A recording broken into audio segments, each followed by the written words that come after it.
Welcome to RTV. నేను మీ గయాజ్ని. దిత్వ తుఫాన్ కారణంగా రాత్రి అయితే కుంభవృష్టం నెల్లూరు ఉమ్మడి నెల్లూరు జిల్లాలో కురవడం జరిగింది. దీంతో నెల్లూరు నగరంలో లోతట్టు ప్రాంతాల మొత్తం జలమయం అవ్వడం జరిగింది.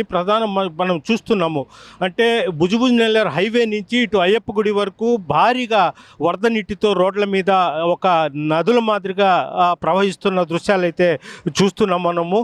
అయితే కనీసం వాహనదారులు కూడా వెళ్ళలేని పరిస్థితి. నెల్లూరు నగరం రోడ్ల మీద చాలా భయంకరంగా ఈ వరద నీరు చేయడం జరిగింది. రాత్రి నిన్న సాయంత్రము 7 గంటల నుంచి ఈరోజు తెల్లవారుజామున 4 గంటల వరకు వర్షం కురుస్తూనే ఉండడం, దీంతో Talpagiri colony, Bhagat Singh Nagar, tailors colony తదితర ప్రాంతాలు, లోతట్టు ప్రాంతాలు మొత్తం జలమయం అవ్వడం జరిగింది.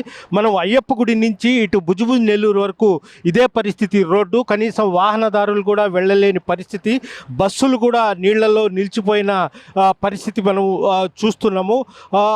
జాతీయ రహదారి నుంచి ఇటు అయ్యప్ప గుడి సుమారు 1 కిలోమీటర్ వరకు రోడ్ల మీద నీళ్లు ఈ విధంగా ఒక నది మాదిరిగా ప్రవహిస్తూ ఉంది. ప్రస్తుతం ఇది నది కాదు, ప్రధానమైన జాతీయ రహదారికి వెళ్ళే నెల్లూరు నగరంలో నుంచి జాతీయ రహదారికి కలిసే రోడ్డు ఇది. కనీసం లారీలు సైతము కనీసము వెళ్ళలేని పరిస్థితిలో ఆగిపోయిన పరిస్థితి ఇక్కడ ఉంది. అయితే కనీసం అంటే కార్లు అదేవిధంగా బస్సులు మొత్తము నిలిచిపోవడం జరిగింది. అయితే ఉమ్మడి నెల్లూరు జిల్లాలో ప్రధానంగా సూలూరుపేట, గూడూరు, తడ ఆ ప్రాంతాల్లో మరింత హెవీగా వర్షం కురియడంతో ఆ ప్రాంతాల్లో కూడా వాగులు, వంకలు అయితే పొల్లిపోతున్న పరిస్థితి అయితే కనిపిస్తుంది. అదేవిధంగా తీర ప్రాంతాల్లో కూడా ఇప్పటికే అధికారులు మరింత అప్రమత్తం చేయడం జరిగింది. నెల్లూరు నగరంలో ఫ్లైఓవర్ బ్రిడ్జీల కింద కూడా నీళ్లు ఇచ్చేయడంతో నగరపాలక సంస్థ అధికారులు మొత్తము రంగంలోకి దిగి అక్కడ నీళ్లు అక్కడ తోడే పరిస్థితి అయితే కనిపిస్తూ ఉంది.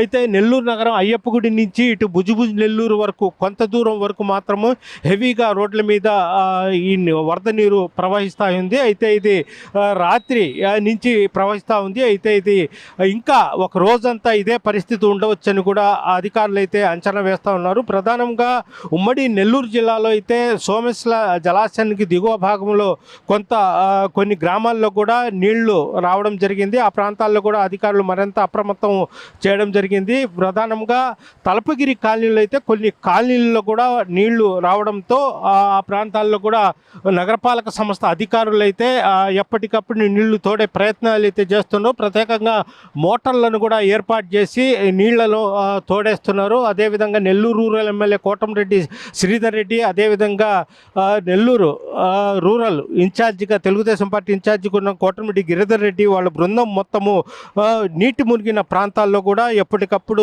సహాయ చర్యలు కూడా చేపట్టడం జరుగుతుంది. మొత్తం మీద చూసుకుంటే గత 2-3 రోజుల నుంచి కురుస్తున్న భారీ వర్షాల కారణంగా నెల్లూరు నగరంలో కొంత భాగం వస్తే నీట మునిగిన పరిస్థితి అయితే మనకైతే కనిపిస్తుంది.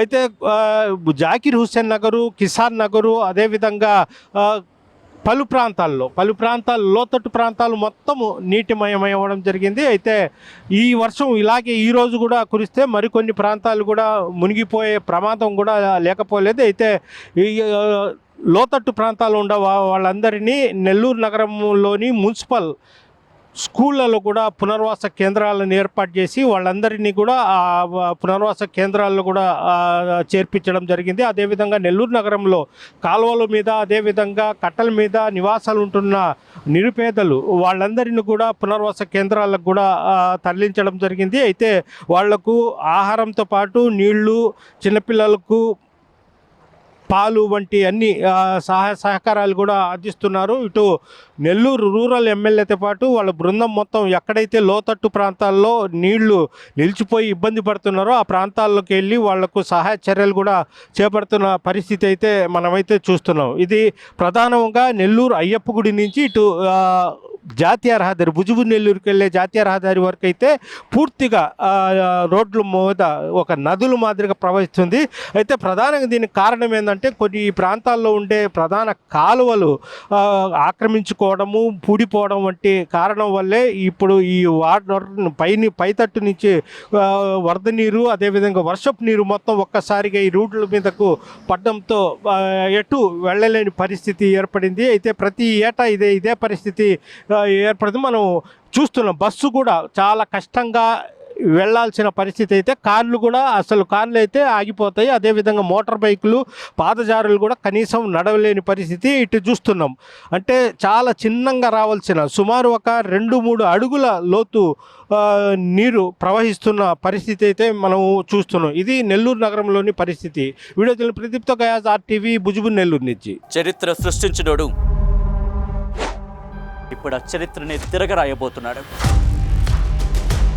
అబద్ధాల గోడల్ని బద్దలు కొట్టి నిజాలను రాగా మీ ముందుంచబోతున్నాడు. నిజమైన వార్తల కోసం వెంటనే డౌన్లోడ్ చేసుకోండి రా యాప్ని.